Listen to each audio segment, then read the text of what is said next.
Rabbi, I suppose you've heard this question before. I think it's for the panel. Why do good things happen to bad people? Why do bad people get away with murder? I have lost track of how many people have urged me to write a book by that title. And my response is, who would buy it? Who would you give it as a present to?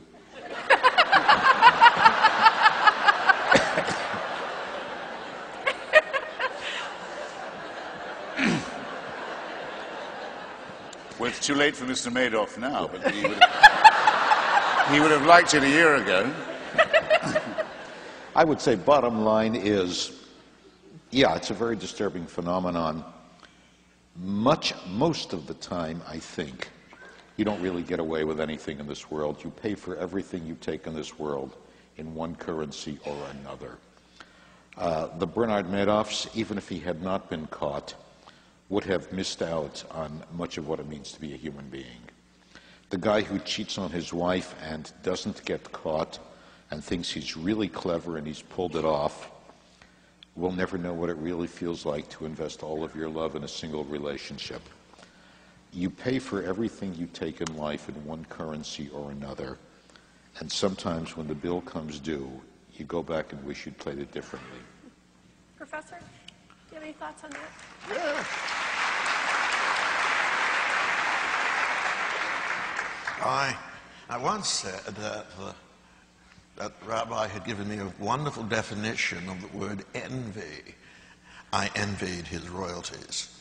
And there was a sense in which he spoke, and does speak, to the fundamental question that we all ask. But I would write a slightly different book. My book would be, why do good people do wicked things? And the church is full of good people who are tempted and actually sometimes succeed in doing wicked things. Now, my tradition teaches that there's the doctrine of original sin. It sort of explains everything. You're all naturally wicked, and you'll do wicked things unless you're inhibited against them, which provides a very rational theology, but wouldn't preach very well these days, especially, I'm sure, in Hartford, Connecticut. But the fact of the matter is, the greater question for me is people who want to do the right thing, want to be thought of as good and virtuous, often end up doing terrible things. And I think of St. Paul's famous line, the good that I would do, that I do not, and that which I would not do, that I do. That's the human and the moral dilemma. And it seems to me that's the task to which, confession, forgiveness, amendment of life, all of that is directed towards. So that would be my take, but I don't think my book would do as well as Rabbi's book. Do you want to add anything? Yeah. There are things that a morally normal, even a very morally average or mediocre person would not unprompted do. For example, hold down their daughter at the age of 6, tear off her underwear, and cut her genitalia with a sharp stone. They wouldn't do that if they didn't think God was telling them to do it, or the mullahs, or if it's a boy, the rabbis weren't telling them to do it. One of the reasons why I have the lurid subtitle I do of my book, that Religion is a Poison, is that it makes ordinary moral people, compels them, forces them, in some cases orders them, to do disgusting, wicked, unforgivable things. There's no expiation for the generations of misery and suffering that religion has inflicted in this way and continues to inflict, and I still haven't heard enough apology for it. Rabbi, you want to do something? Christopher, I've got to call you down on referring to circumcision as genital mutilation. My son cried more at his first haircut than he did at his bris. And statistically... You weren't doing it right then. Statistically, the only long-term effect that it seems to have on people is it increases their chances of winning a Nobel Prize. I can't find the compulsory mutilation of the genitals of children a subject for humor in that way, or flippancy in that way. Maimonides says very plainly that it's designed to repress sexual pleasure, to deprive us, a male child as far as possible of the opportunity of that.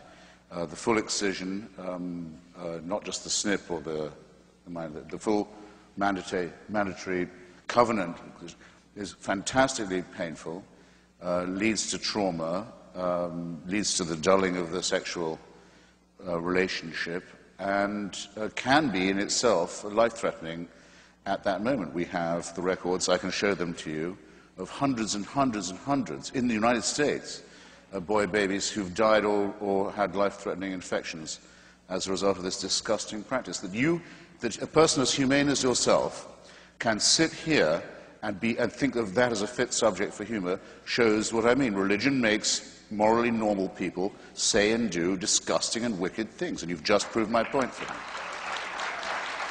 Shame on you for saying what you just said. Shame on you for saying it about your own son, my God.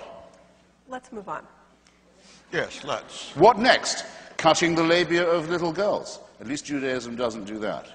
This is a question. What if a Muslim was to say to you just now, my little girl cried more at her first haircut than when I cut off her clitoris? What would you think of me if I was to say such a disgusting thing? Well, remember, we are not talking about detail here. We're talking about whether religion makes people behave better or not. let's give the rabbi a chance. I wanted to move on, but let's give the rabbi a chance to respond to what you said, because it got pretty personal here. So, Again, my experience in my own son, my own grandson, hundreds of congregants, has been that it's not nothing like what you're talking about, and that for whatever reason that this has become an issue for you, I just think is excessive. What do you mean by that? Oh. What do you mean by that? That I'm more There's personally... an undertone of innuendo to this. Let's bring it on. No, there's no innuendo there. What I'm saying is, Sure. I've lived through this personally, and... You've inflicted it, is what you're saying. I've been what? You've inflicted it, or officiated at it, is what you're saying, isn't it? Well, officiated, yes. Inflicted, no. Forget Maimonides. Maimonides has his hang-ups about I should that. forget Maimonides. Since when do you say that? Because on issues of sexuality, Maimonides has some very medieval ideas. I ran across the line in your book that Orthodox Jews have sex through a hole in a bedsheet. Do you know Orthodox Jews who told you they have sex that way? No. I say it is said of Orthodox Jews that they may do that. all right, gentlemen, I'm sorry to break this up. That's a Reformed Jewish rumor about Orthodox. We have a lot of questions from the audience, and I want to give others a chance. Genital mutilation is no joke.